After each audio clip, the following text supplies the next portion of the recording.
Animal cell. Understand the basic structure of the cell and its components.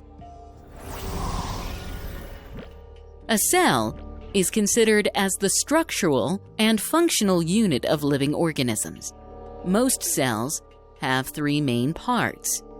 Each of these main cell parts has a special and important function to do. The first is the cell membrane, which is a lipid bilayered membrane with proteins embedded in it. These proteins help in the movement of materials into and out of the cell. As we move inside the cell, we see the second important part of the cell, which is the cytoplasm. This cytoplasm is a gel-like liquid and is essentially salts and water. Various cell organelles and organic molecules remain suspended in it. In the center of the cell, we see the third most important part, which is the nucleus. Nucleus is separated from the cytoplasm by the nuclear membrane, which surrounds and protects it. The pores, which we can see on the nuclear membrane, are the nuclear pores, which selectively allow exchange of molecules between the cytoplasm and the nucleus. If we sneak a quick look inside the nucleus, we can see a large quantity of intertwined material, which looks like a mass of thread.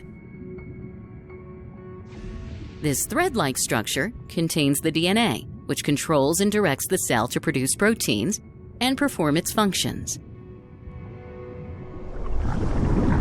Moving out of the nucleus, we see small, rounded structures called ribosomes. These are the miniature protein factories. The message for production of specific proteins comes via the mRNA. The ribosomes assemble around the mRNA. A few of the ribosomes attach to a system of membranes known as endoplasmic reticulum, ER, and start producing proteins.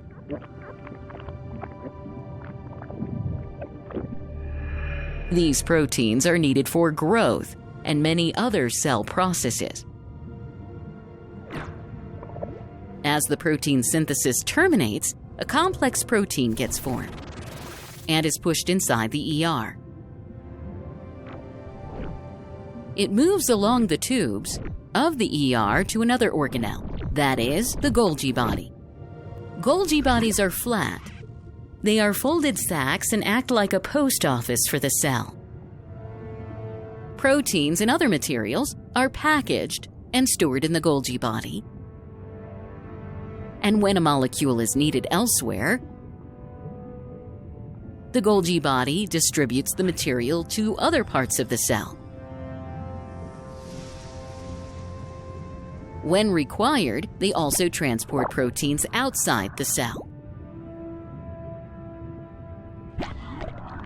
Some nutrient molecules can also enter the cell.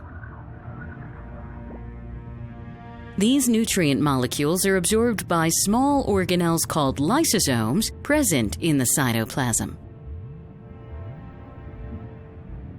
These lysosomes contain enzymes that digest these nutrient molecules.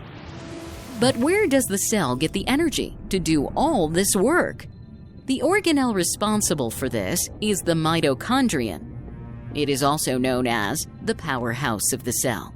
Mitochondrion releases energy that the cell can use to carry out various life processes.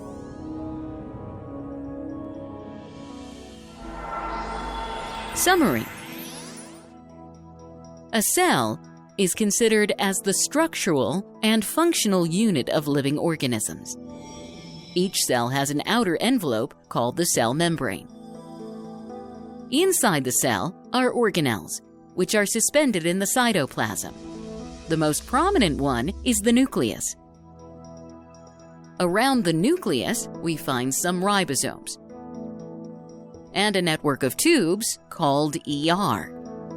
Other organelles seen in the cytoplasm are the Golgi bodies and the lysosomes. We also find mitochondria in the cell, which provide the cell with the required energy.